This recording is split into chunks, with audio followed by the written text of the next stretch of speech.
Assalamualaikum warahmatullahi wabarakatuh. Selamat pagi anak-anakku yang soleh dan soleha. Bagaimana kabar kalian hari ini? Semoga kalian selalu diberi kesehatan oleh Allah ya, agar bisa mengikuti pelajaran hari ini dan mempersiapkan untuk PTS. Hari ini kembali lagi bersama Bu Fatim. Kita akan belajar tema 2, menyayangi tumbuhan dan hewan, subtema 4, menyayangi hewan, pembelajaran yang kelima. Untuk materi yang pertama yaitu bahasa Indonesia, menemukan penokohan pada dongeng. Penokohan pada dongeng. Penokohan merupakan salah satu unsur yang ada dalam dongeng. Penokohan adalah tokoh yang ada dalam dongeng beserta sikap dan sifatnya. Untuk mengetahui tokoh pada dongeng, terlebih dahulu bacalah dongeng dengan seksama dan teliti. Catatlah tokoh-tokoh yang muncul. Catatlah sifat dan sikap tokoh-tokoh tersebut. Lanjut untuk materi yang kedua yaitu matematika, pecahan senilai. Pecahan senilai adalah pecahan yang memiliki nilai yang sama dengan pecahan lain. Perhatikan gambar berikut ini. Di sini digambarkan satu kotak utuh, yaitu dengan pecahan 1/1. Gambar yang kedua, satu kotak dibagi menjadi 2 bagian.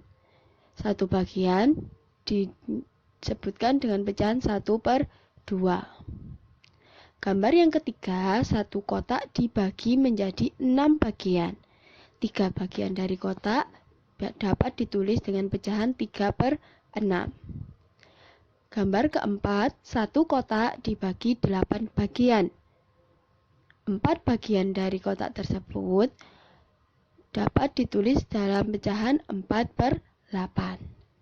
Coba perhatikan gambarnya. Meskipun bagian dari kotak tersebut yang diarsir berbeda-beda, tapi tetap menunjukkan setengah dari kotak tersebut.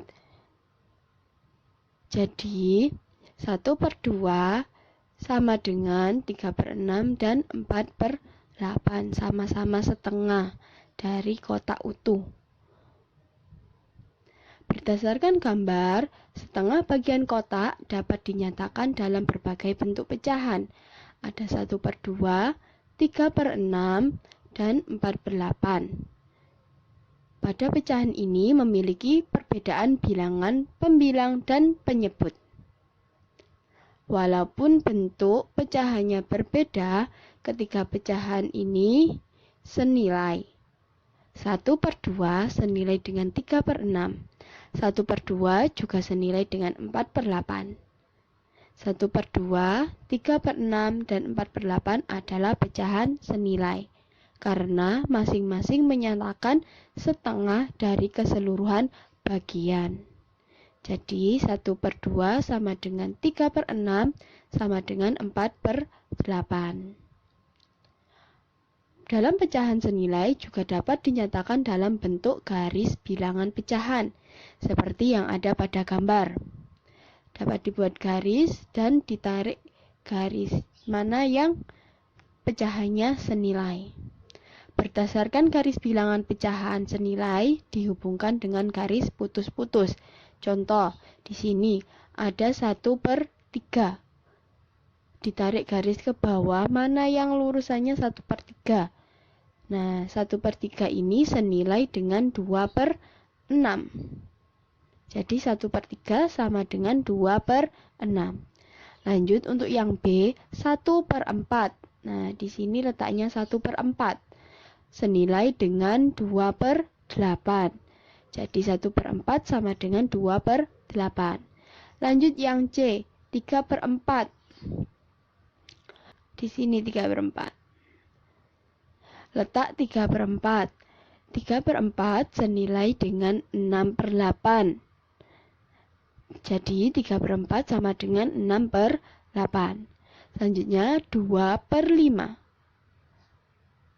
Lurus dengan 4/10.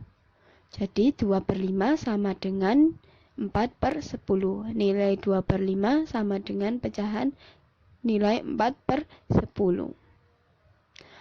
Coba perhatikan video cara menemukan pecahan senilai berikut ini.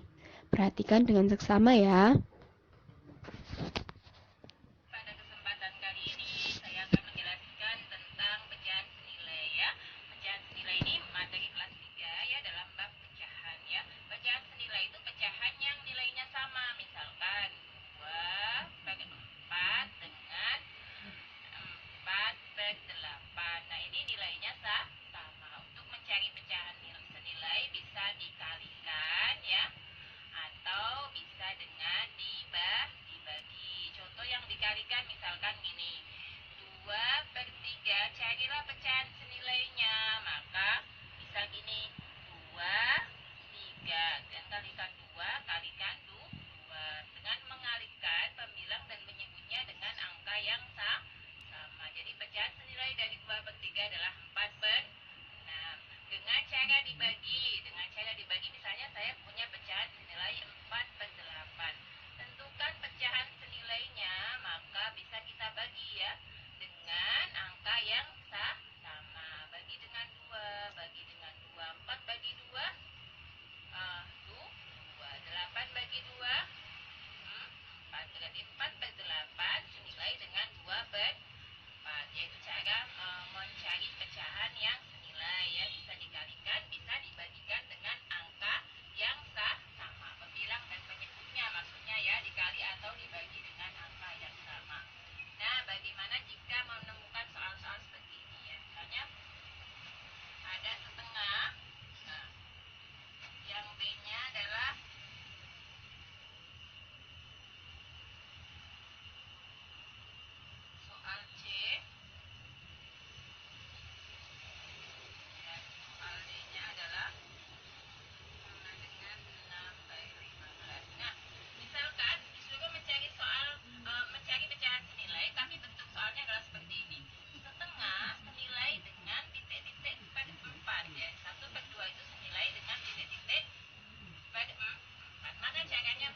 Nah, itu tadi adalah cara menemukan pecahan senilai.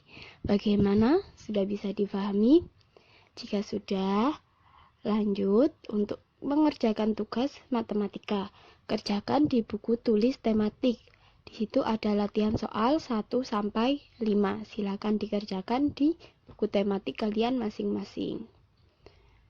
Lanjut ke materi yang ketiga, yaitu PPKN, pembagian tugas di lingkungan sekolah. Pernahkah kamu berbagi peran dan tugas di sekolah? Pembagian peran dilakukan untuk mencapai tujuan bersama. Contoh pembagian peran di sekolah adalah saat melakukan piket kelas. Setiap siswa yang bertugas piket memiliki tugas dan peran yang berbeda-beda. Ada siswa yang bertugas menyapu, ada yang bertugas membersihkan meja di kelas, dan ada yang mengerjakan tugas yang lainnya. Walaupun memiliki tugas masing-masing, setiap siswa tetap harus saling membantu. Tolong-menolong dan bekerja sama akan membuat pekerjaan menjadi lebih ringan dan cepat selesai. Bekerja sama juga dapat menumbuhkan rasa kebersamaan. Berikut tadi adalah penjelasan untuk pembelajaran kelima di subtema 4 hari ini. Bu Fatim cukupkan sampai di sini terlebih dahulu. Wassalamualaikum warahmatullahi wabarakatuh.